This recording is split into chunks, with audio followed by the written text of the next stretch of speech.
Bizde mına A, B, C'de şarjısı belirgen. Onun içinde ölçümleri 1, 2, 3, 4, 5 tik dörtbürüş. Mına suretteki boyunca ornalaştırılgan. Және сол орналасу бойынша шаршының екі жағындағы бөлігі S1, S2 бөліктерінің аудандарының қатынасын табу керек. Бұны қалай есептейміз? Күрделі жол бар, оңай жол бар. Оңай жолын қарастырайық. Бізде бір шаршының өзін бөлік, бір төртбұрыштың өзін бөлік қарастырайық. Мына бір төртбұрышымыз ені X, ұзындығы Y болсын.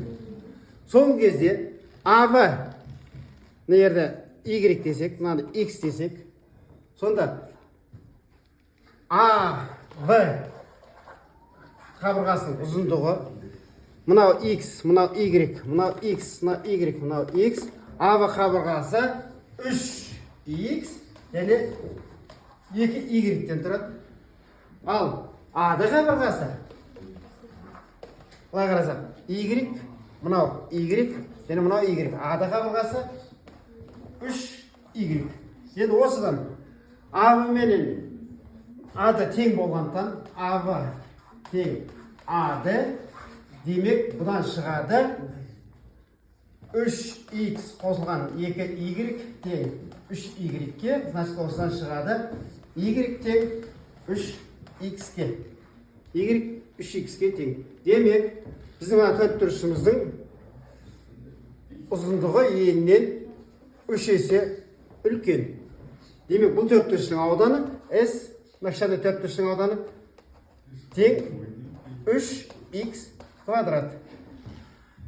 Ал енді қарайтын болсақ, бізде AB-ның жалпы ұзындығын тауып алайық. Ол тең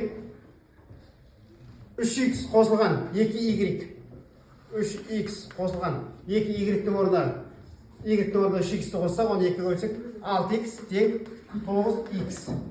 Демек AB 9X, AD да 9X. Ал демек жалпы шаршының ауданы S тең SABCD тең 81X квадрат болады. Ал енді мына S1, S2 қатынастарын табу керек. Ал енді осы жерде біз мынандай сәл өзгертіп жасап қояйық. Жалпы S1 қосылған S2 неге тең? Соны анықтап алайық алдымен. S1 қосылған S2 81X квадраттан алып тастаймыз. 1, 2, 3, 4, 5 тік төртбұрыштың ауданын. Яғни 3X квадрат 15-ке көбейтеміз. 15X квадрат. Демек S1 мен S2-ның қосындысы 66X квадрат болады. Ал енді осы жерде біз мынандай S1, S2-лер жеке-жеке табу үшін мынандай сәл өзгеріс жасаймыз. Мына төртбұрышты алайықтағын былай қарай жылжытайық. Төртбұрышты мына жерден алып мына бетке қарай қойдық.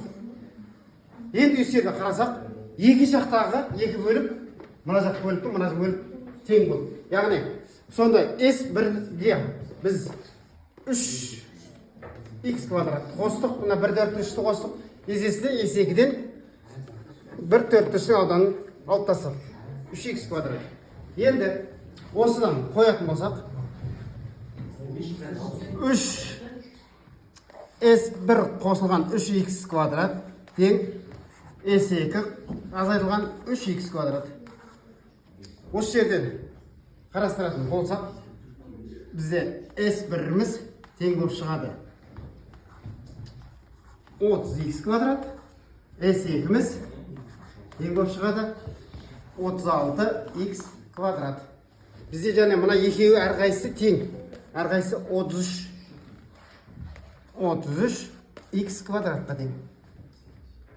Себебі тең болған жалпы мына екі бөлік 66 болған, жартысы 33, яғни S1-ге 3X квадраттыға алып тастасақ 33, S2-ге 3X квадрат алып тастасақ, ол да 33.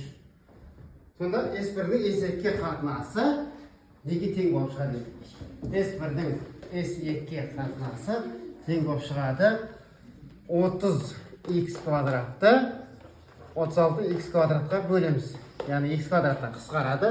30 пен 36 екеуі 6-ға қысқарады. 5 бөлінген 6.